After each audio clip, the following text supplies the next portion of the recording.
ತೆನೆಯ ಸಿಹಿ ಮುತ್ತು ಹೊಸ ಗಾಳಿ ಬೀಸುವಾಗ ಬೆವರ ಬೆಲೆ ನಮಗೆ ಗೊತ್ತು ತೆನೆ ತೂಗಿ ಆಡುವಾಗ ರೈತ ನಮ್ಮ ತಾಯಿಯಂತೆ ಅವನ ಆಸ್ತಿ ಹೇಗಿರು ನಮ್ಮ ಸಾಕೋ ಭೂಮಿ ತಾಯಿ ನನ್ನ ನಿನ್ನ ತಾಯಿಗಳು ನಮ್ಮ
ತಂದವಳಾರಮ್ಮ ತಂದವಳಾರಮ್ಮ ಅಂಬಲ್ ತಂದವಳಾರಮ್ಮ ತಂದವಳಾರಮ್ಮ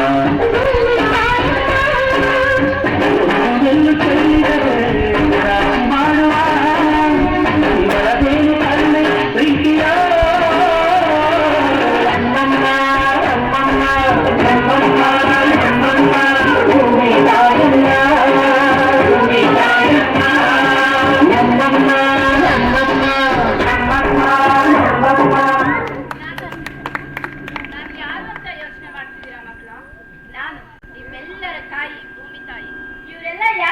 ಖುಷಿಯಾಗಿ ನಗ್ನಗ್ತಾ ಕುಂದಾಡ್ತಿದ್ದಾರೆ.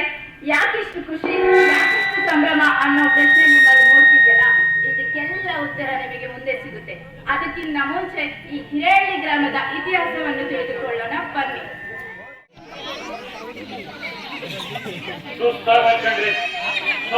ಬಡ್ಡಿ ಮಗ ನಮ್ ಬಾಸು ಈ ಊರಿಗೆ ಹಾಕವ್ರೆ. ಈಗ ನೋಡಿದ್ರೆ ಅವ್ನ್ ಬಸ್ ಇಲ್ಲ, ಒಂದ್ ಟೆಂಪೋ ಇಲ್ಲ. ಅವಾಗ್ಲಿಂದ ನಡ್ಕೊಂಡ್ಬರ್ತೀವಿ, ತಾರಪಿಳ್ಳೆನ ಕಾಣಿಸಲ್ಲ ಇಲ್ಲಿ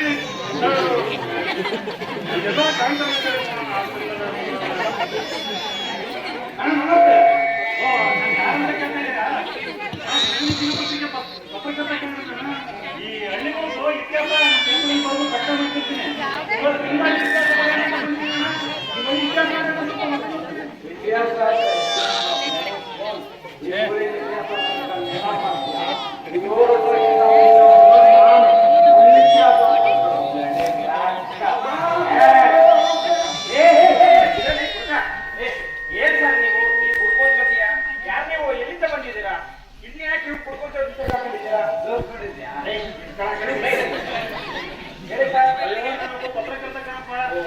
ಇತಿಹಾಸ ನಮ್ ಪತ್ರಿಕೆಯಲ್ಲಿ ಪ್ರಕಟ ಮಾಡೋಣ ಅಂತ ಬಂದು ಒಯ್ಯ ಕೇಳಿದ್ರೆ ಒಯ್ಯ ಹೊಡೆಯಕ್ಕೆ ಬಂದ್ಬಿಡವ. ಇತಿಹಾಸನ ಅದಕ್ಕೆ ಈಗ ಕುಡ್ಕೊಂಡು ಕೇಳ್ತಿದ್ದೀರಾ? ನಂಗೂ ಗೊತ್ತಿಲ್ಲ. ಈ ಊರಲ್ಲಿ ಹಿರಿಯ ಒಬ್ಬರವ್ರೆ, ಅವನ್ನ ಕೇಳೋಣ ಬನ್ನಿ ಸರ್.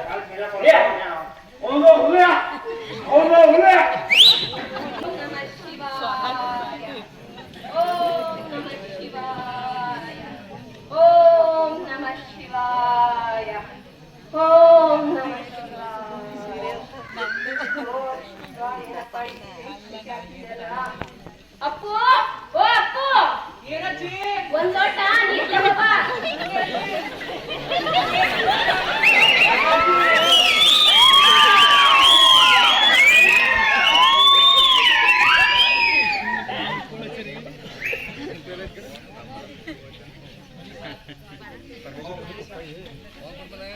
ಮಲ್ಲಮ್ಮ, ಓ ಮಲ್ಲಮ್ಮ, ಮಲ್ಲಮ್ಮ ಇದೆಯಾ? ಇದೆ ಸರ್, ಬನ್ನಿ ಬನ್ನಿ.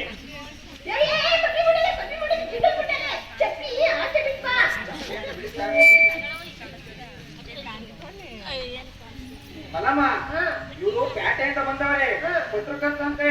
ನಮ್ಮೂರಿನ ಇತಿಹಾಸವ ಪೇಪರ್ನಾಗ ಹಾಕಿಸ್ತಾರಂತೆ. ಅದಕ್ಕೆ ಯಾವ ವರ್ಷ ನಮ್ಮೂರಿನ ಇತಿಹಾಸವ ಇವ್ರು ಹೇಳು. ನೀವು ಇವ್ರ ಇತಿಹಾಸ ತಿಳ್ಕೊಳಕ್ ಬಂದಿದ್ದೀರೇನು? ಹಾಗಾದ್ರೆ ಹೇಳ್ತೀನಿ ಇರಿ. ಅದಿರ್ಲಿ ಹೋಗ್ಲಿ. ಏನ್ ಗೊತ್ತಾ, ನೀವು ಇತಿಹಾಸ ತಿಳ್ಕೊಳಕ್ಕಿಂತ ಮುಂಚೆ ಹಾಗಾದ್ರೆ ಇವ್ರ ಇತಿಹಾಸ ಹೇಳ್ತೀನಿ. ಓ, ಅಲ್ಲಿ ಕಾಣ್ತೈತಲ್ಲ, ಕಾಣ್ತೈತಾ? ಅದೇ ಮಲ್ಲಪ್ಪನ ಗುಡ್ಡ ಕಾಣ್ತೈತಾ? ಮತ್ತೆ ಅದು ಮ್ಯಾಕೈತಲ್ಲ, ಕಾಣ್ತಾ? ಅದೇ ಕೃಷ್ಣಪ್ಪನ ದೇವಸ್ಥಾನ. ಯಾಕೆ ಅಯ್ಯೋ ಅಜ್ಜಿ, ಮತ್ತೆ ಮರ್ತೋಗ್ಬಿಟ್ಟ ನೀನು. ನಿನಗ್ ಮರ್ತೋಯ್ತೀಯ ಅಂತ ನಂಗೆ ಗೊತ್ತಿತ್ತು. ಅಜ್ಜಿ ಇತಿಹಾಸನ ಪುಸ್ತಕದಲ್ಲಿ ಬರ್ಮಾಡ್ದವ್ ನಾನು. ಶಬಾಷ್ ಮಗ, ಒಳ್ಳೆ ಕೆಲಸ ಮಾಡಿದೀಯ. ನೋಡ್ರಪ್ಪ, ನನ್ ಮೊಮ್ಮಗ ಇವನ್ ಇತಿಹಾಸನ ಪುಸ್ತಕದಲ್ಲಿ ಬರ್ದಿಟ್ಕೊಂಡವನೆ. ಅವ್ನ್ ನಿಮ್ಗೆ ಹೇಳ್ತಾನೆ, ನೀವು ಕೂಡ ಬರ್ದಿಟ್ಕೊಳ್ಳಿ, ಆಯ್ತಾ? ನನಗೆ ಮತ್ತೆ ಜಾಸ್ತಿ ಕಣ್ರಪ್ಪ. ಹೇಳಕ್ಕ ಒಂದಾನೊಂದು ಕಾಲದಲ್ಲಿ ಒಂದು ಕುಟುಂಬ. ಆ ಕುಟುಂಬದ ಹಿರಿಯರೆಲ್ಲ ಇದ್ರಲ್ಲ, ಅದೇ ಈ ಹಿರೇಹಳ್ಳಿ. ನಮ್ಮೂರು ಬರ್ಕೊಳ್ರಿ. ಆ ಕುಟುಂಬದ ಅಪ್ಪಂದಿರೆಲ್ಲ ಹೋಗಿ ಸೇರಿದ್ರಲ್ಲ, ಅದೇ ಅಪ್ಪನಹಳ್ಳಿ. ಇರೋದು ಆ ಊರಿನ ಅಣ್ಣಂದಿರೆಲ್ಲ ಹೋಗಿ ನೆಲೆಸಿದ್ರಲ್ಲ, ಅದೇ ಅಣ್ಣನಹಳ್ಳಿ. ಅಲ್ಲಿರೋದು ಆ ಕಡೆ ಬಂದದ. ಆ ಊರಿನ ಬಂದು ಬಳಗದವರೆಲ್ಲ ಹೋಗಿ ಸೇರಿದ್ರಲ್ಲಣ್ಣ, ಅದೇ ಬಳದರೆ. ಅಲ್ಲಿ ಬರ್ಬೇಕಾದ್ರೆ ಬಸ್ಸಲ್ಲಿ ಅಷ್ಟೇ ಅಲ್ಲ ಸಾ, 1940 ಇಸ್ವಿಲಿ ನಮ್ಮೂರ್ಗೆ ಮೈಸೂರು ಮಹಾರಾಜರು ವೀರ್ಗಲ್ ನೆಡಕ್ಕೆ ಅಂತ ಬಂದಿದ್ರು. ನಮ್ಮೂರಿಗೆ ಬಂದಿದ್ದು. ಆಗ ನಮ್ಮೂರವ್ರು ಏನ್ ಹೇಳಿದ್ರು ಗೊತ್ತಾ? ಏನ್ ಹೇಳಿದ್ರಪ್ಪ? ನಮ್ಮೂರ ಇರೋರೆಲ್ಲ ವೀರ್ರೆ, ನಮ್ಗೇನ್ ವೀರ್ಗಲ್ ಅವಶ್ಯಕತೆ ಇಲ್ಲ, ಅದ್ರ ಬದಲು ಒಂದ್ ಶಾಲೆ ಕಟ್ಟಿಸ್ಕೊಡಿ ಅಂತ ಕೇಳಿದ್ರು. ಅದೇ ಅದೇ ಕಟ್ಟಿಸ್ಕೊಳ್ಳಿ. ಅವಾಗ ಸ್ಥಾಪನೆ ಆಗಿದೆ ನಮ್ ಈ ಹಿರೇಹಳ್ಳಿ ಸ್ಕೂಲು. ಅಷ್ಟೇ ಅಲ್ಲ ಸಾ, ಇಲ್ಲೇ ಪಕ್ಕದಲ್ಲಿ ಜೋಡಿಗಟ್ಟೆ ಅಂತ ಐತೆ. ಅಲ್ಲಿ ವಾಸ ಮಾಡ್ತಿರೋರು ಈ ಹಳ್ಳಿಯವರೇ. ಅಲ್ಲಿ ಜೋಡಿ ಕಟ್ಟೆ ಇರೋದ್ರಿಂದ ಅದಕ್ಕೆ ಜೋಡಿಗಟ್ಟೆ ಅಂತ ಕರೀತಾರೆ. ಇದೇ ಸಾರ್ ನಮ್ಮೂರ್ ಇತಿಹಾಸ. ಅಲ್ಲೇ ಅಲ್ಲೇ ಶಬಾಷ್. ಬೇಕಾಗ್ತದೆ.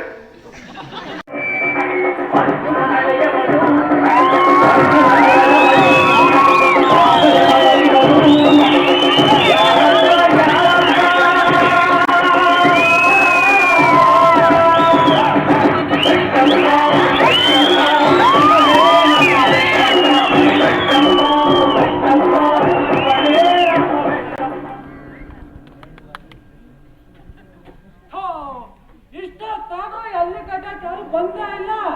ಅಲ್ಲ, ಟೈಮಿಗೆ ಬರ್ಬೇಕು, ಅವ್ರ ಬಗ್ಗೆ ಮಾತಾಡ್ಬೇಕು ಅನ್ನೋ ಜವಾಬ್ದಾರಿನೇ ಇಲ್ಲ.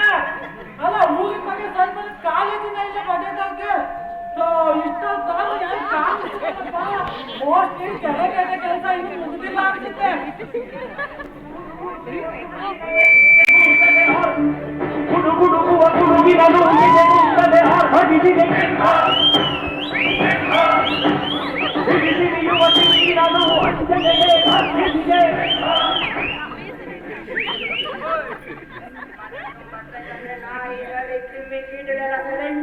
ಹೋಗ್ತಾ ಇರ್ಬೇಕು. ಗಂಗಾ, ಬಾರೋ ಬಾರೋ ಬಾರೋ ಬಾರೋ. ಆಫ್ರಿಕದಿಂದ ನಡ್ಕೊಂಡೇ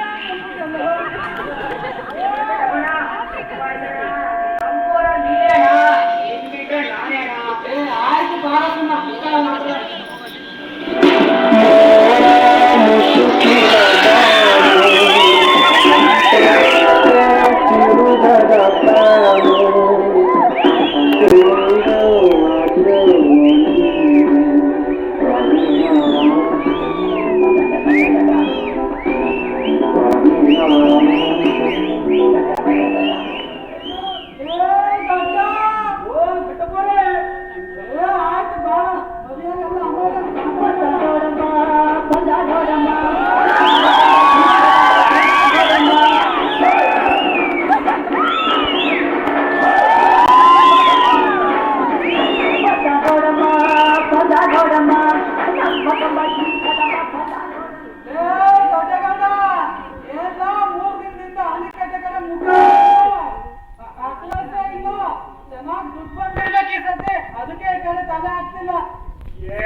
ಮಾರ್ಕೆಟಲ್ಲಿ ಹಿಂದ್ಗಡೆ ನೋಡುತ್ತಾ ಒಂದು ವಿಷಯ ಗೊತ್ತಾಗ್ತಾರಲ್ಲ ಆ ಮೂಲ ಮನೆ ಅಂಗಡಿ ಅಲ್ವಾ ಅವ್ರ ಅಪ್ಪನ ಹೋಗ್ಬಿಟ್ಟಂತೆ ಹೋಗಿಲ್ಲ ಇನ್ನೇನು ರುಚಿ ಇತ್ತ ಬಾಯ್ಬಿಲ್ಲ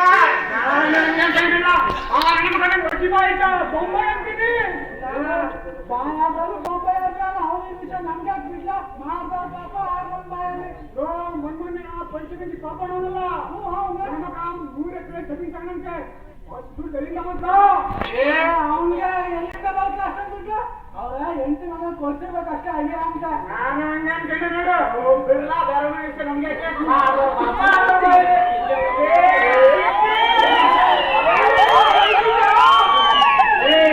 ಸೊಂಬಿಡ್ಕೊಂಡು ಏನು ಚಂದ್ರಲೋಕಕ್ಕ ಹೋಗಕ್ಕಾಯ್ತದೆ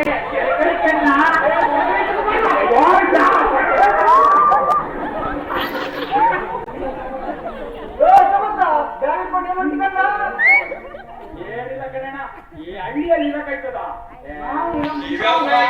ನಮ್ಕೊಂಡು ಜೀವನ ಮಾಡಕ್ಕಾಯ್ತದ ಅದಕ್ಕೆ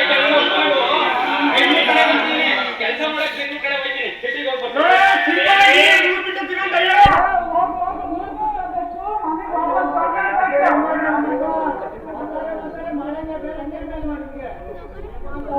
ಮೂರು ಉದ್ದಾರ ಆದಂಗೆ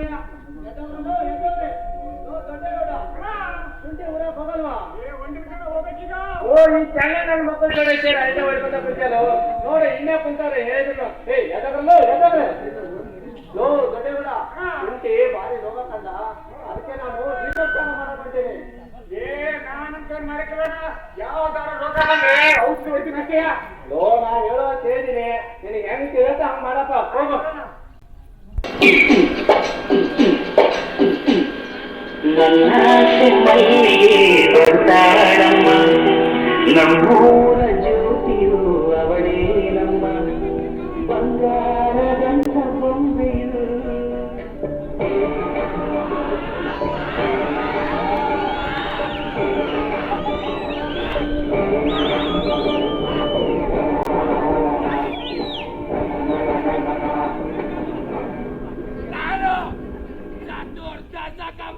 ಭಯಂಕರ ಉಗ್ರ ಗೆದ್ದೆ ಕೊಳೆ ರೋಗ ನಾನು ಸರ್ವತಂತ್ರನಾದ ಪ್ರಬುದ್ಧ ರೋಗ ಎಲ್ಲ ಶುಂಠಿ ತಳಿಗಳ ಚಂಡಾಡಬಲ್ಲ ಎಲ್ಲ ಶಿಲೀಂಧ್ರನಾಶಕಗಳ ಮಂಡನಾದ ಗಂಡದೆಯ ಗಂಡದ ಉಗ್ರ ರೋಗ ನಾನು ಗೆದ್ದೆ ಕೊಳೆ ರೋಗ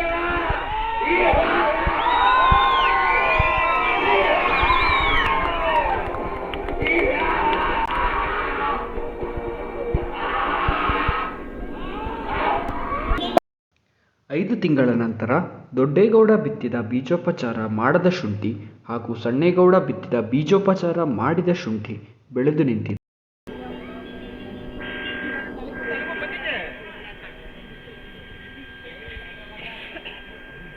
ಅಲ್ಲ ಬೇಯ್ಬೆ ನಾನಿದ್ದೆ ಪಕ್ಕದ ಹೊರಗಲ್ಲಿ ನಿನ್ನ ಹುಡುಕುತ್ತಾ ಹೋದೆ ಎಲ್ಲೆಲ್ಲಿ ಅರೆ ನೀನಿದ್ದೆ ಇಲ್ಲಿ ನಿನ್ನ ನೋಡಿದ ಕೂಡಲೇ ಮೂಡಿತು ಪ್ರೀತಿ ಮನದಲ್ಲಿ ತಗೋ ನಿನಗಾಗಿ ತಂದಿರುವೆ ಪ್ರೀತಿಯಿಂದ ಜೋಡಿ ಕಟ್ಟೆ ಇಜ್ಜಿ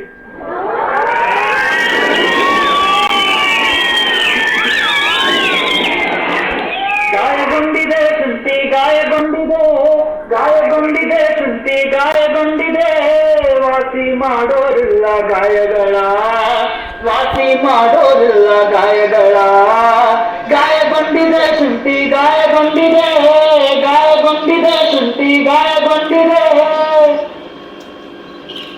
ನಾನು ಗೆದ್ದೆ ಕೊಳೆ ರೋಗ ಕಣ್ಣು ಸುಟ್ಟರ್ಸ ಮಣ್ಣು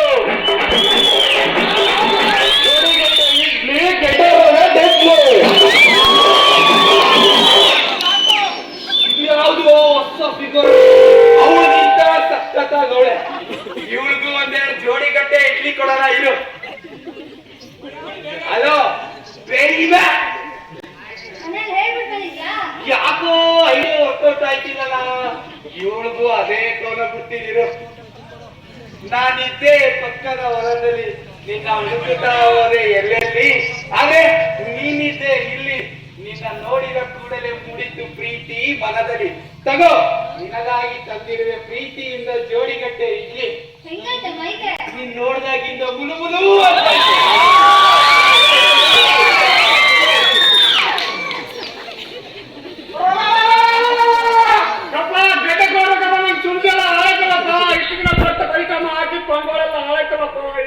ಮಾಡೋದು ಎಲ್ಲ ಸಂಘಗಳು ಸುಂದಿ ಸೂಪರ್ ಆಗೈತೆ. ನೋಡ್ರ ನನ್ ಶುಂಠಿಯ ಗಡ್ಡಕೋರಾಗ ಬಂದು ಸತ್ತೈತೆ.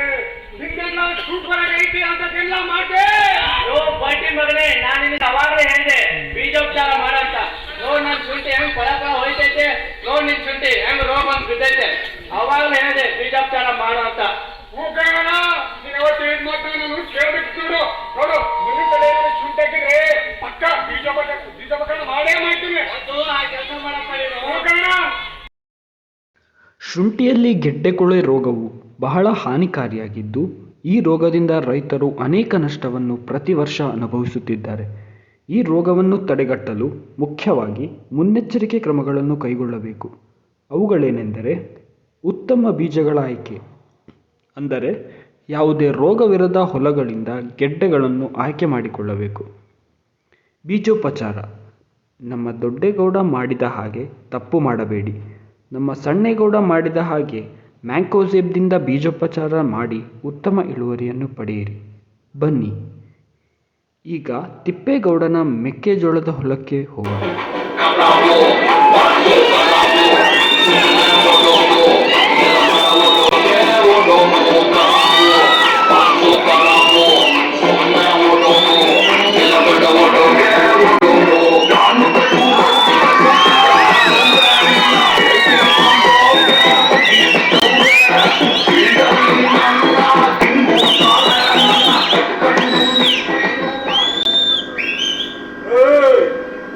ತಿಂದ್ರೆ ಯಾವನು ಅಡ್ರೆಸ್ ಇರಲ್ಲ. ಹೋಗಿ ಅವ್ನಿಗೆ ನನ್ನ ಅಡ್ರೆಸ್ ಹೇಳು. ಅವ್ನ್ ಮಾಡೋದೆಲ್ಲ ನೋಡ್ಕೊಂಡು ಕೂತ್ಕೊಳ್ಳಕ್ಕೆ ಶಿವನ್ ಮುಂದೆ ಕುಂತಿರೋ ನಂದಿ ಅಲ್ಲ, ಮೆಕ್ಕೆಜೋಳ ತಿನ್ನೋ ಸೈನಿಕಗಳು ಅಂತ ಹೇಳು. ಅವ್ನಿಗಿರೋ ಪವರ್ನೆಲ್ಲ ಯೂಸ್ ಮಾಡ್ಲಿ, ಅವನಿರೋ ಔಷಧಿನೆಲ್ಲ ಯೂಸ್ ಮಾಡ್ಲಿ, ಅಷ್ಟೇ ಯಾಕೆ?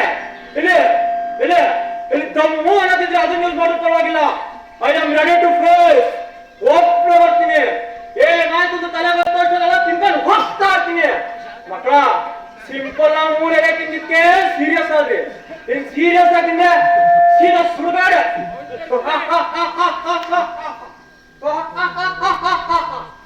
ಗೊತ್ತಾಯ್ತಲ್ಲ ನಾನು ಯಾರು ಅಂತ?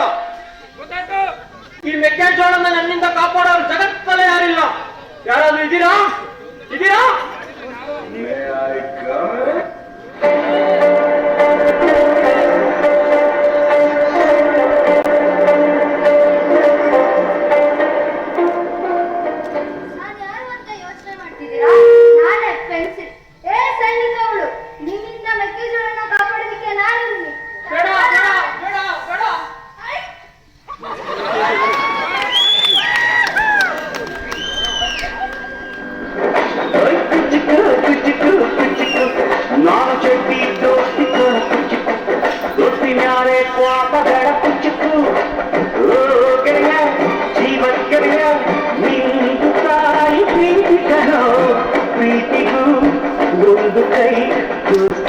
ನಮ್ಮಮ್ಮ ತೆಂಗೆ ನಮ್ಮಮ್ಮ, ನಮ್ಮಮ್ಮ ನಮ್ಮಮ್ಮ ತೆಂಗೆ ನಮ್ಮಮ್ಮ. ಒಂದು ಕಾಯಿ ಚೆಲ್ಲಿದರೆ ರಾಶಿ ನೀಡುವ ಇವಳದೇನೆ ಕರುಣೆ ಪ್ರೀತಿಯೋ. ನಮ್ಮಮ್ಮ ನಮ್ಮಮ್ಮ ತೆಂಗೆ ನಮ್ಮಮ್ಮ.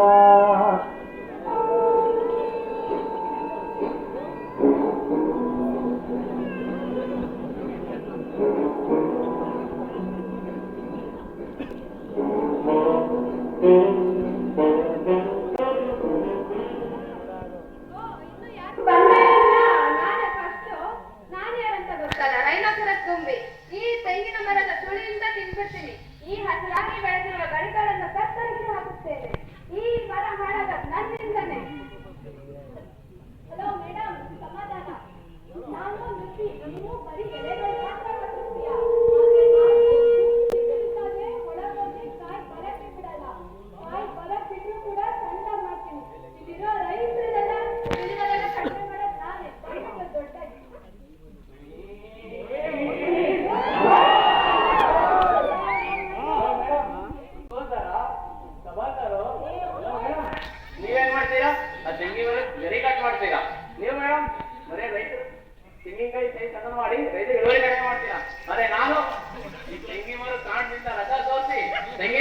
ನಾಶ್ ಮಾಡ್ತೀನಿ. ನಾ ಬಂದೆ ಅಂದ್ರೆ ಈ ಮನೆ ಸರ್ವನಾಶ. ನಾ ಬರೋವರೆಗೂ ಮಾತ್ರ ನಿಮ್ದೆಲ್ಲ ಅವ. ನಾ ಬಂದ್ಮೇಲೆ ನಂದೇ ಅವ. ನಾನು ಯಾರಂತ ಗೊತ್ತಾಯ್ತಲ್ಲ, ತೆಂಗಿನ ಮರ ಕಾಂಡಾರದ ನೋರುವಿಕೆ. ಏ ಅಣ್ಬೆ ನೀನು ಬಾ. ನಮ್ಮ ಬಂಧ ಅನುಬಂಧ ಮರವೇ ಹಾಳಾಗೋಗಿದೆ. ನಾವು ಒಟ್ಟುಗೂಡಿದರೆ ಮರವೇ ಸರ್ವನಾಶವು.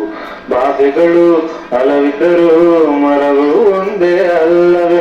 ಈ ಬಾಧೆಯು ಕೊನೆಯಾಗದು ಮುನ್ನೆಚ್ಚರಿಕೆ ಕ್ರಮ ಇಲ್ಲದೆ.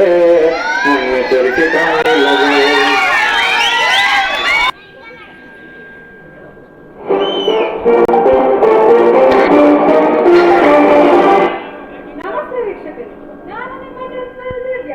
ನೀವು ನೋಡ್ತಿದ್ದೀರಾ ಜನನಿ ನ್ಯೂಸ್. ಇದೀಗ ಬಂದ ಸುದ್ದಿ. Corona corona corona. ಜಗತ್ತಿನ ಎಲ್ಲಾ ಕಡೆ ಕರೋನಾ ಆರ್ಭಟ. ಕರೋನಾ ಆರ್ಭಟದಿಂದ ತತ್ತರಿಸಿ ಹೋದ ಬೆಂಗಳೂರು. ಕರೋನಾ ಹಿನ್ನೆಲೆಯಲ್ಲಿ ಲಾಕ್ಡೌನ್ ಸರ್ಕಾರವು ಲಾಕ್ಡೌನ್ ಘೋಷಿಸಿದ್ದು ಎಲ್ಲಾ ಐಟಿ ಬಿಟಿ ಕಂಪನಿಗಳು ಹಾಗೂ ಕಾರ್ಖಾನೆಗಳು ಮುಚ್ಚಲಿವೆ. ಈ ಹಿನ್ನೆಲೆಯಲ್ಲಿ ಜನರು ತಮ್ಮ ಹಳ್ಳಿಗೆ ಹಿಂದಿರುಗಲು ಪರದಾಡುತ್ತಿದ್ದಾರೆ. ಈ ಕುರಿತು ದೂರವಾಣಿ ಸಂಪರ್ಕದಲ್ಲಿ ಇದ್ದಾರೆ ನಮ್ಮ ಉಳ್ಳಾಗಡ್ಡಿ ಶಿವನ್ಗೌಡ ಅವರು. ಬನ್ನಿ ಅವ್ರು ಏನ್ ಹೇಳ್ತಾರೆ ಕೇಳೋಣ. Hello hello hello. ಹಾ ಹೇಳಿ ಹೇಳಿ ಶಿವನ್ಗೌಡ ಹೇಳಿ. ಹೇಳಿ ಶಿವನ್ಗೌಡ ಹೇಳಿ. ನಿಮ್ಗಾಗಲೇ ಗೊತ್ತಿರೋ ವಿಷಯನೇ ದಿವ್ಯ ಅವರೇ. ಈಗ ಬೆಂಗಳೂರಿನ ಎಲ್ಲೆಡೆ ಕೊರೋನಾ ಮಹಾಮಾರಿ ವ್ಯಾಪಕವಾಗಿ ಹರಡಿರೋದ್ರಿಂದ ಕರ್ನಾಟಕ ಸರ್ಕಾರ ಕೂಡ ಲಾಕ್ಡೌನ್ ನಾಳೆಯಿಂದ ಘೋಷಿಸಿದೆ. ಆದ್ರೆ ಬೆಂಗಳೂರಿಗೆ ಬಂದಿರತಕ್ಕಂಥ ವಲಸೆ ಕಾರ್ಮಿಕರು ಕೂಡ ನಾಳೆಯಿಂದ ಅವರು ತಮ್ಮ ಊರಿಗೆ ತೆರಳುವಂತ ಕೆಲಸ ಮಾಡ್ತಾ ಇದ್ದಾರೆ. ಆದ್ರೆ ಒಬ್ಬ ಮಹಿಳೆ ಯಾವುದೇ ಭಯದಿಂದ ನಿರ್ಮಿತವಾಗಿ ನಿಂತಿರೋದನ್ನ ನೋಡೋಣ. ಬನ್ನಿ ಅವ್ರು ಏನ್ ಹೇಳ್ತಾರೆ ಕೆಲಸ ಮಾಡೋಣ. ಅಮ್ಮ ನಿಮ್ಮ ಹೆಸರು? ರೇಖಾ ಅವರೇ, ನೀವೇನ್ ಹೇಳ್ತಾರೆ ಕೊರೋನಾ ಬಗ್ಗೆ? ಕೊರೋನಾ ಅದನ್ನ ಹೇಳ್ಬಿಟ್ಟು ಬರ್ತದ ಸರ್. ಹೇಳ್ಬಿಟ್ಟು ಬರ್ತದ. ಕೊರೋನಾದವರಿಗೆ ಎಂತದೂ ಇಲ್ಲ ಸರ್. ಡೋಲೋ 650 ಮಾತ್ರ ಬಿಸಿರಾಗಿ ಇಟ್ಟು ಅಷ್ಟೇ ಸರ್, ಅಷ್ಟೇ. ಹೋದ ವರ್ಷ 100 ಬತ್ತು, ಈ ವರ್ಷ ಎಲ್ಲ ಹುಡುಗರಿಗೆ ಬರ್ತೈತೆ. ಈ ಸಲ ಐಕ್ಳಿಗೆ ಆಮೇಲೆ ಬರ್ತದಲ್ಲ ಹೊಟ್ಟೆ ಒಳಗಿರೋ ಕೂಸ್ಗಳಿಗೆ ಸರ್. ಅದು 2012 ಬರ್ತದಲ್ಲ ಅದು. ನಾನು ಏನಾಗಿದೆ ಅಂತ ಕೇಳಿ ಸರ್. ಇಲ್ಲೇ ಇರ್ತೀನಿ, ಇಲ್ಲ ಅಂದ್ರೆ ಪಕ್ಕ ರೋಡಲ್ಲಿ ಇರ್ತೀನಿ ಸರ್. ನೋಡಿದ್ರಲ್ಲ ದಿವ್ಯ ಅವರೇ, ಇದಾಗಿತ್ತು ನಮ್ಮ ಬೆಂಗಳೂರಿನ ವಲಸೆ ಕಾರ್ಮಿಕರ ಪರಿಸ್ಥಿತಿ. ಈ ಬೆಂಗಳೂರು ಕೊರೋನಾ ಮಹಾಮಾರಿಯಿಂದ ಆದಷ್ಟು ಬೇಗ ನಮ್ಮ ಬೆಂಗಳೂರು ಮುಕ್ತಗೊಳ್ಳಿ ಅಂತ ಹೇಳ್ತಾ ಕ್ಯಾಮರಾಮನ್ ರವಿ ಜೊತೆ ಶಿವನ್ಗೌಡ ಉಳ್ಳಾಗಡ್ಡಿ. ಧನ್ಯವಾದಗಳು ಶಿವನ್ಗೌಡ ಅವರೇ. ನೋಡಿದರೆ ವೀಕ್ಷಕರೇ, ಇದಾಗಿದೆ ಈ ಹೊತ್ತಿನ ಸುದ್ದಿ. ನಾನು ನಿಮ್ಮ ಡಿಜಿಟಲ್ ದಿವ್ಯ. ನೇರ ದಿಟ್ಟ ನಿರಂತರ ಸುದ್ದಿಗಾಗಿ ನೋಡ್ತಾ ಇರಿ ಜನನಿ ನ್ಯೂಸ್.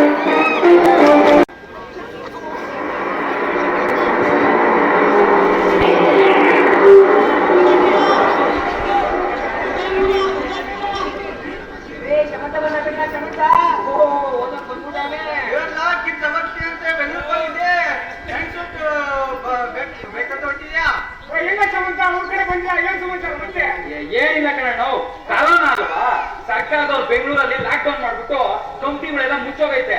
ಇನ್ ನಂಗೆ ಅಲ್ಲಿ ಮಾಡಕ್ಕೇನ್ ಬೇರೆ ಕೆಲಸ ಇಲ್ಲ. ಅದಕ್ಕೆ 2 ವಾರ ಅಷ್ಟೇ ಲಾಕ್ಡೌನ್ ಮುಗ್ಮೇಲೆ ಹೋಗ್ಬಿಡ್ತೀನಿ.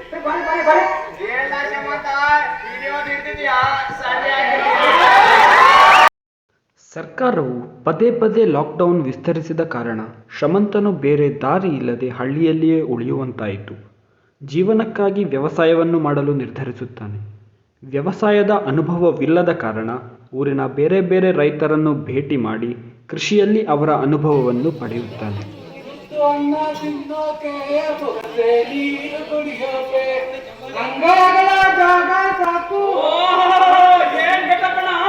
ಅಲ್ಲ, ಮೊನ್ನೆ ಹಾಕಿದ ಆಲೂಗಡ್ಡೆ ಎಲ್ಲ ಒಳಗೋದ್ರು ಇಷ್ಟ ಆರಾಮಾಗಿದೆಯಲ್ಲ, ಏನ್ ಸಮಾಚಾರ ಅಂತೀನಿ. ಅಯ್ಯೋ, ಆಲೂಗಡ್ಡೆ ಬಗ್ಗೆ ಏನ್ ಹೇಳ್ತೀಯ? ಹೋಯ್ತು ಬೆಳೆ ಎಲ್ಲ.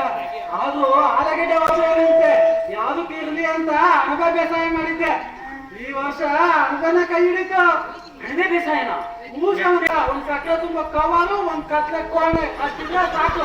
ಅಷ್ಟೇನಾ? ಹೂಗಡೆ ಸಾಕಳಪ್ಪ. ಸರಿ, ಹಂಗಾರೆ ನಾಳೆ ನಿಮ್ ಮನೆ ತಗೋತೀನಿ. ಸ್ವಲ್ಪ ಹೆಂಗ್ ಮಾಡೋದಂತ ಹೇಳ್ಕೊಡ್ತೀಯ? ಅದಕ್ಕೆ ಬಾ ಹೇಳ್ಕೊಡೋಣ. ಸರಿ ಆಯ್ತು, ಕೋಳಿ ಸಾಕಿದವು ತಡಿ ನೋಡೇ ಬಿಡವ. ಓ ಸೊಡ್ರೆ, ಕೋಳಿ ಕಾಂತಾರೆ ಬಂದಿದ್ಯಾ? ಏನ್ ಸಮಾಚಾರ? ಕೋಳಿನೇ ಸೂಪರ್ ಆಗೈತೆ. ಅದಿರ್ಲಿ, ಇದೇನಿದು ಕೋಳಿ ತಂಪುಗಿರ್ಲಿ ಅಂತ ಕೇಳಿ ನೀರ್ ಬಿಟ್ಟಿದ್ದೀರಾ? ಕೋಳಿ ತಂಪಾಗಿರೋ ನೀರ್ ಬಿಟ್ಟಿರಲ್ಲ, ಅದು ಮೀನ್ ಹೊಂಡ. ಬೇಡ ಮೇಲ್ಗಡೆಯಿಂದ ಕೋಳಿಗಳು ಹೆಚ್ಚಾಗ್ತಲ್ಲ ಅದನ್ನ ನೀರು ಶುರು ಮಾಡ್ತೇವೆ ಹೆಂಗೆ ಬೇಡಿಯ ಮೇಲೆ ಕೇಳಿದ್ರೆ ನೀನು ಬಾಯಿ ಬಿಡ್ತದೆ ನೋಡ್ರೆ ನೀವು ಅಲ್ಲ ಇರೋ ಒಂದ್ ಎಕರೆಲಿ ವ್ಯವಸಾಯನೂ ಮಾಡಿ ಕೋಳಿನೂ ಸಾಕಿ ನೀರು ಸಾಕ್ತಾ ಇದೆಯಲ್ಲ ಬಾಯಿ ತಲೆ ನಿಮ್ದು ಅದ್ರಲ್ಲಿ ನಾನು ಕೋಳಿಗಳಿಗೆ ಫೀಡ್ ತರಬೇಕು ಹೋಗ್ತೀನಿ ಹಂಗ ಸಣ್ಣಗೌಡ ಕುರಿಮಕ್ಕೆ ಅನಿಸಾಕಣೆಗೆ ಮಾಡೋನೆ ನೋಡ್ರು ಹಂಗೆ ಒಸಿ ಹೊಡ್ಕೊಂಡು ಹೋದ್ರು ಸಣ್ಣಗೌಡ್ರೆ ಏನ್ ಮಾಡ್ತಾ ಇದೀಯಾ ಬಾಲ ಸಮಂತ ಏನಿಲ್ಲ ಇಲ್ಲೇ ಕುರಿ ಸ್ವಲ್ಪ ನೋವು ಕಟ್ತಾ ಇದ್ದೆ. ಅಲ್ಲ ಸಣ್ಣಗೌಡ್ರೆ ಆ ಕಡೆ ಕುರಿ ಈ ಕಡೆ ಹಂದಿ ಎರಡೂ ಸಾಕಿದಿರಲ್ಲ ಒಂದ್ ಮನೆ ಹೊಸ ಮನೆ ಗೃಹ ಪ್ರವೇಶ ಮಾಡಿದ್ರಲ್ಲ ಇಲ್ಲಿಂದಾನೆ ಲಾಭ ಏ ಹಂಗೇನಿಲ್ಲ ಸಮಂತ ಹಂಗೆ ಐತಲ್ಲ ಕಡಿಮೆ ಖರ್ಚು ಕಡಿಮೆ ಸಮಯ ಹಂಗೆ ಸರಿಯಾದ ಲಾಭ ಕಂಡ. ಹೌದಾ ಹೌದಲ್ಲ ಎಲ್ಲ ಸ್ವಲ್ಪ ಹೆಂಗ್ ಇದ್ ಮಾಡೋದು ಅಂತ ನಾನು ಮಾಹಿತಿ ತಿಳ್ಕೋಬೇಕು ನಾಳೆ ನಿಮ್ ಮನೆ ತಾವ್ ಬರ್ತೀನಿ ಸ್ವಲ್ಪ ಇದೆಲ್ಲ ಹೇಳ್ಕೊಡಿ ನಂಗೂನು ಏ ಹೇಳ್ಕೊಡೋಣ ಬಾಲ ಅದಕ್ಕೇನು ಆಯ್ತಾ ಈಗ ಸ್ವಲ್ಪ ನನ್ ಕೆಲಸ ಐತಿ ನಾವು ಹೋಗಿರ್ತೀನಿ ಏನಪ್ಪ ಜೇನು ಎಲ್ಲಿಂದ ಬರ್ತಿದ್ದಪ್ಪ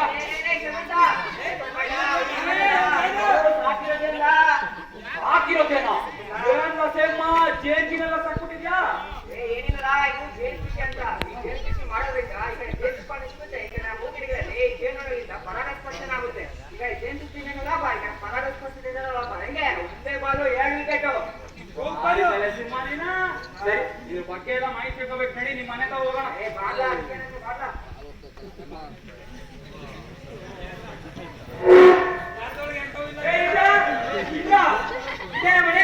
ಓ ಬಂದ್ರಾ ಬನ್ನಿ ಊಟ ಮಾಡಿ ಬನ್ನಿ.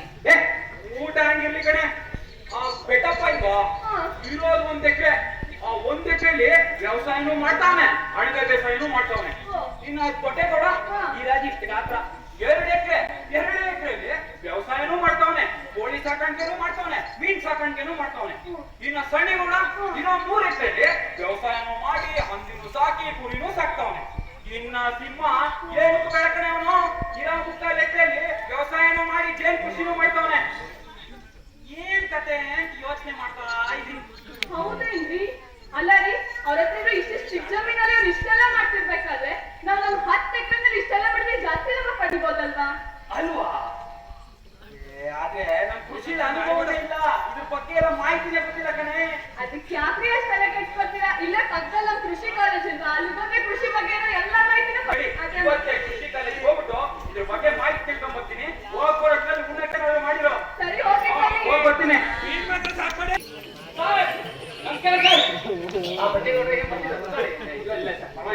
ನನ್ನ ಹೆಸರು ಸಮಂತ ಅಂತ ಸರ್ ನಮ್ಗಿಲ್ಲ ಪಕ್ಕದಲ್ಲಿ ನಮ್ಮ ಹಳ್ಳಿಲಿ 4 ಜನ ರೈತರಿದ್ದಾರೆ ಅವ್ರ ಹತ್ರ ಇರೋದು ಪುಟ್ ಜಾಗ 1 ಎಕರೆ 2 ಎಕರೆ 3 ಎಕರೆ ಅಷ್ಟೇ ಅವ್ರು ಅಷ್ಟರಲ್ಲಿ ವ್ಯವಸಾಯ ಮಾಡ್ತಾರೆ ಜೇನು ಕೃಷಿ ಮಾಡ್ತಾರೆ ಕುರಿ ಕೋಳಿ ಹಂದಿ ಎಲ್ಲ ಸಾಕ್ತಾರೆ ಸರ್ ಇನ್ನು ನನ್ನ ಹತ್ರ 10 ಎಕರೆ ಐತೆ ನಾನೇ ಅನ್ಕೊಂಡೆ ಅಂದ್ರೆ ಇವ್ರು ಮಾಡ್ತಾರೋದನ್ನೆಲ್ಲ ಸೇರಿಸಿ ಒಟ್ಟಿಗೆ ಕಂಟೈನ್ ಮಾಡ್ತಾರೆ ಹಿಂಗಿರ್ತದೆ ಕೆಲಸ ಮಾಡ್ತಾ ಇದೀನಿ ನೋಡ್ರೆ ನಾವು ವೈಜ್ಞಾನಿಕವಾಗಿ ಸಮಗ್ರ ಕೃಷಿ ಪದ್ಧತಿ ಅಂತ ಕರಿತೀವಿ.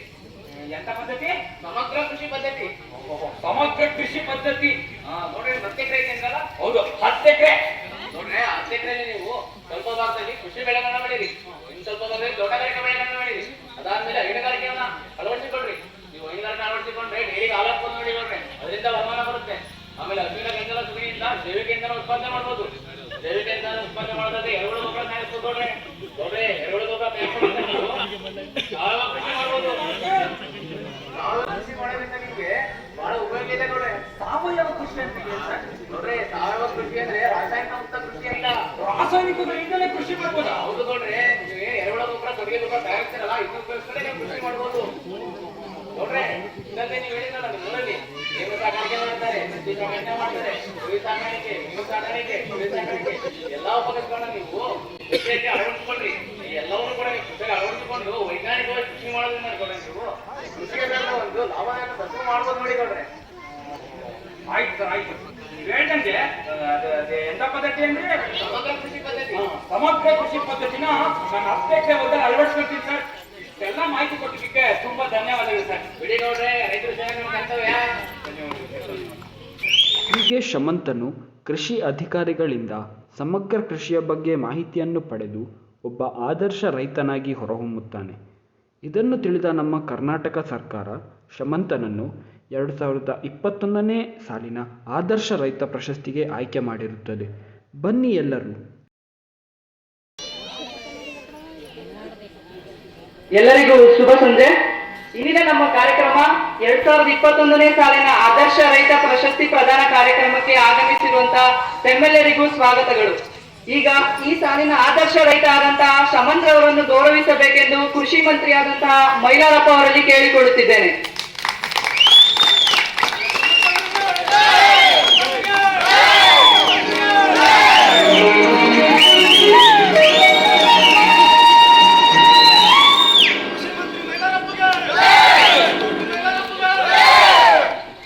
ಸನ್ಮಾನ ಕಾರ್ಯಕ್ರಮವನ್ನು ನೆರವೇರಿಸಿಕೊಟ್ಟಂತಹ ಕೃಷಿ ಮಂತ್ರಿ ಮೈಲಾರಪ್ಪ ಅವರಿಗೆ ಧನ್ಯವಾದಗಳು. ಈಗ ಆದರ್ಶ ರೈತ ಆದಂತಹ ಶಮಂತ್ರವರು ಇಲ್ಲಿ ನೆರೆದಿರುವಂತಹ ರೈತರನ್ನ ಕುರಿತು ಒಂದೆರಡು ಮಾತನಾಡಬೇಕೆಂದು ಕೇಳಿಕೊಳ್ಳುತ್ತಿದ್ದೇನೆ.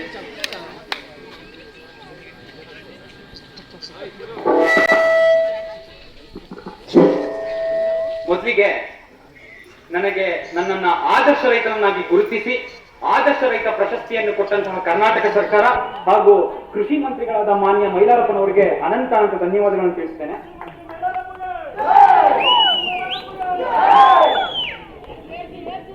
ಸ್ನೇಹಿತರೆ, ನಮ್ಮ ಕೃಷಿ ಎಂತ ಹಂತಕ್ಕೆ ತಲುಪಿದ್ಯಪ್ಪ ಅಂತಂದ್ರೆ, ನಮ್ಮಲ್ಲಿ ಇವತ್ತು ನೀವು ಯಾವ್ದಾದ್ರು ಸ್ಕೂಲ್ನಲ್ಲಿ ಓದ್ತಾ ಇರುವಂತ ಮಗುವಿಗೆ ಒಂದು ರೈತನ ಚಿತ್ರಣವನ್ನ ಅಥವಾ ಪೇಂಟ್ ಅನ್ನ ಬಿಡ್ಸಪ್ಪ ಅಂತಂದ್ರೆ ತಕ್ಷಣವಾಗಿ ಆ ಮಗು ಬಿಡಿಸುವಂತದ್ದು ಏನಪ್ಪಾ ಅಂದ್ರೆ, ಗುರ್ಚಲು ಗಡ್ಡ ಬಿಟ್ಕೊಂಡು ಹರ್ಧಂಬರ್ಧ ಹರಿದೋಗಿರೋ ಶರ್ಟ್ ಹಾಕೊಂಡು ಊಟನೇ ಮಾಡದೆ 10 ದಿವಸನೋ ಒಂದು ವಾರನೋ ಆಗಿದ್ಯೋ ಅನ್ನೋ ತರ ಎಲುಬೆಲ್ಲ ತೋರಿಸ್ಕೊಂಡು ಮಳೆ ಬರ್ದೆ ಮಳೆಗಾಗಿ ಕಾಯ್ತಾ ಇರುವಂತ ಒಬ್ಬ ರೈತನ ಚಿತ್ರಣವನ್ನೇ ಆ ಮಗು ಬಿಡಿಸ್ತದೆ. ಅಷ್ಟೇ ಯಾಕೆ, ನೀವು ಯಾವ್ದಾದ್ರು ರೈತರ ಬಗ್ಗೆ ಒಂದು ಕಥೆಯನ್ನ ಓದಿ, ಆ ಕಥೆ ಶುರುವಾಗದೆ ಒಂದು ಊರಿನಲ್ಲಿ ಒಬ್ಬ ಬಡ ರೈತನಿದ್ದನು ಅಂತ ಶುರುವಾಗ್ತದೆ. ಇಂತಹ ತಪ್ಪು ಪರಿಕಲ್ಪನೆ ನಮ್ಮ ಕೃಷಿಯ ಬಗ್ಗೆ ಹಾಗೂ ನಮ್ಮ ರೈತರ ಬಗ್ಗೆ ನಮ್ಮಲ್ಲಿ ಹಾಗೂ ಈಗಿನ ಮಕ್ಕಳಲ್ಲಿ ಮೂಡ್ತಾ ಇರುವಂತದ್ದು ವಿಪರ್ಯಾಸ. ಆದ್ರೆ ನೆನಪಿರ್ಲಿ ಸ್ನೇಹಿತರೆ, ಅನಾದಿ ಕಾಲದಿಂದಲೂ ನಮ್ಮ ಭಾರತವನ್ನ ಕಾಪಾಡ್ತಾ ಬಂದಿರುವಂತದ್ದು ಈ ನಮ್ಮ ಭೂಮಿ ತಾಯಿ ಹಾಗೂ ನಮ್ಮ ಕೃಷಿ. ಅದೆಷ್ಟೋ ಜನ ಯುವಕರು ಸಹ ದಶಕದಿಂದಲೂ ನಂಬ್ಕೊಂಡಿರುವಂತದ್ದು ಈ ನಮ್ಮ ಭೂಮಿ ತಾಯಿಯನ್ನೇ ಹಾಗೂ ಕೃಷಿಯನ್ನೇ. ಆದರೆ ಕಳೆದ ಒಂದು ದಶಕದಿಂದ ಅಂದ್ರೆ ಕಳೆದ 1 ವರ್ಷದಿಂದ ಅಂದ್ರೆ 10 ವರ್ಷಗಳಿಂದ ಅದೆಷ್ಟೋ ಹಲವಾರು ಉದ್ಯಮಗಳು ನಮ್ಮನ್ನ ಕೃಷಿಯನ್ನ ಮರೆಯುವಂತಹ ಹಂತಕ್ಕೆ ಕರೆದುಕೊಂಡು ಹೋಗಿತ್ತು. ಆದ್ರೆ ಈ ಕೊರೋನಾ ಬಂದು ನಮ್ಮ ಮೂಲವಾದ, ನಮ್ಮ ದೇಶದ ಮೂಲವಾದ ಕೃಷಿಯನ್ನ ನೆನಪಿಸ್ತು. ಇದ್ರ ಜೊತೆಗೆ ಹಲವಾರು ವಿಷಯಗಳನ್ನ ಕೂಡ ನಮ್ಗೆ ನೆನಪಿಸ್ತು. ಅದೇ ಈಗ ಸ್ಕೂಲ್ನಲ್ಲಿರೋ ಮಗುಗೆ ಹೋಗಿ ಕೇಳಿ ರೈತನ ಬಗ್ಗೆ, ಕೃಷಿ ಬಗ್ಗೆ, ಆ ಮಗು ಏನ್ ಹೇಳ್ತಾರೆ ಗೊತ್ತಾ? Farmer is Superman, farmer is spiderman, farmer is the corona warrior ಅಂತ ಹೆಮ್ಮೆಯಿಂದ ಹೇಳ್ತದೆ. ತಾವೆಲ್ಲ ಟಿವಿಗಳಲ್ಲಿ ನೋಡ್ತಾ ಇರಬಹುದು. ಸ್ನೇಹಿತರೆ, ನಾನು ಸಹ ತಪ್ಪು ತಿಳುವಳಿಕೆಯಿಂದ ನನ್ನ ಹಳ್ಳಿಯನ್ನ ಬಿಟ್ಟು ಪೇಟೆಯಲ್ಲಿ ಏನೋ ಸಿಗ್ತದೆ ಅಂತ ಹೋಗಿದ್ದೆ. ಆದ್ರೆ ಪೇಟೆಯಲ್ಲಿ ಜೀವನ ಎಷ್ಟು ಕಠಿಣವಾಗಿರ್ತದೆ, ಗೋಜು ಗೊಂದಲಗಳಿಂದ ಕೂಡಿರ್ತದೆ ಅನ್ನೋದು ನನಗೆ ಕೇವಲ 1 ವರ್ಷದಲ್ಲಿ ಅರಿವಾಯಿತು ಸ್ನೇಹಿತರೆ. ಅದಕ್ಕೆ ನಾನು ಮತ್ತೆ ನನ್ನ ಹಳ್ಳಿಗೆ ಬಂದು ಕೃಷಿಯನ್ನ ವೈಜ್ಞಾನಿಕವಾಗಿ ಮಾಡಿ ಆದರ್ಶ ರೈತ ಪ್ರಶಸ್ತಿಗೆ ಪಾತ್ರನಾಗಿರುವಂತದ್ದು ನನಗೆ ಅತ್ಯಂತ ಖುಷಿ ತರುವ ವಿಚಾರವಾಗಿದೆ. ಇನ್ನೊಂದು ಮಾತು ಸ್ನೇಹಿತರೆ, ನಾವು ನಮ್ಮ ಜೀವನದಲ್ಲಿ ಒಮ್ಮೆಯಾದ್ರೂ ವೈದ್ಯರನ್ನ ಅಂದ್ರೆ ಡಾಕ್ಟರನ್ನ, ಲಾಯರ್ ಅನ್ನ, ಶಿಕ್ಷಕರನ್ನ ಭೇಟಿ ಆಗ್ಲೇಬೇಕು ಅಂತ ಹೇಳ್ತಾರೆ. ಆದ್ರೆ ನಾವು ಇಲ್ಲಿ ಕೂತಿರುವಂತ ಪ್ರತಿಯೊಬ್ಬರೂ ಸಹ ಬೆಳಗ್ಗೆ ಎದ್ದು ಒಪ್ಪತ್ತು ಊಟ ತಿನ್ಬೇಕಾದ್ರೂ ರೈತನನ್ನು ನೆನೆದುಕೊಳ್ಳಲೇಬೇಕು. ಇದು ರೈತನಿಗೆ ಹಾಗೂ ಕೃಷಿಗೆ ಇರುವಂತ ಶಕ್ತಿ. ಎದೆಗೆ ಬಿದ್ದ ಅಕ್ಷರ, ಭೂಮಿಗೆ ಬಿದ್ದ ಬೀಜ ಎಂದು ಫಲವನ್ನ ಕೊಡ್ತದೆ ಅಂತ ಹೇಳ್ತಾ, ನೀವೆಲ್ಲರೂ ಕೃಷಿಯನ್ನ ಮಾಡಿ ಖುಷಿಯಾಗಿರಿ ಹಾಗೂ ಖುಷಿಯನ್ನ ಹಂಚಿ ಅಂತ ಹೇಳ್ತಾ ನನಗೆ 2 ಮಾತುಗಳನ್ನ ಆಡಕ್ಕೆ ಅವಕಾಶ ಕೊಟ್ಟ ತಮ್ಮೆಲ್ಲರಿಗೂ ಧನ್ಯವಾದಗಳು ಸ್ನೇಹಿತರೆ.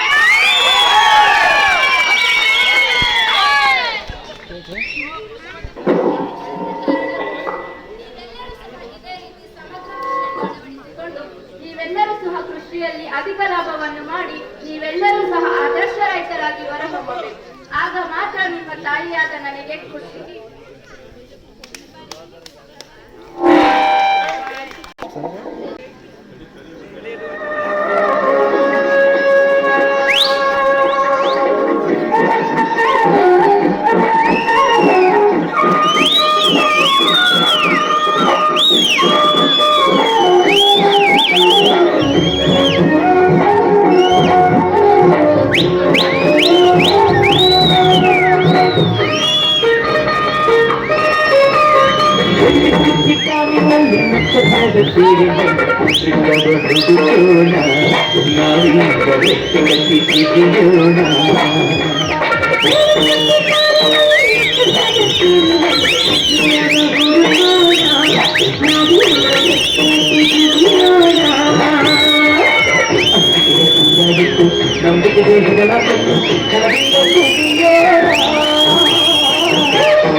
Nice.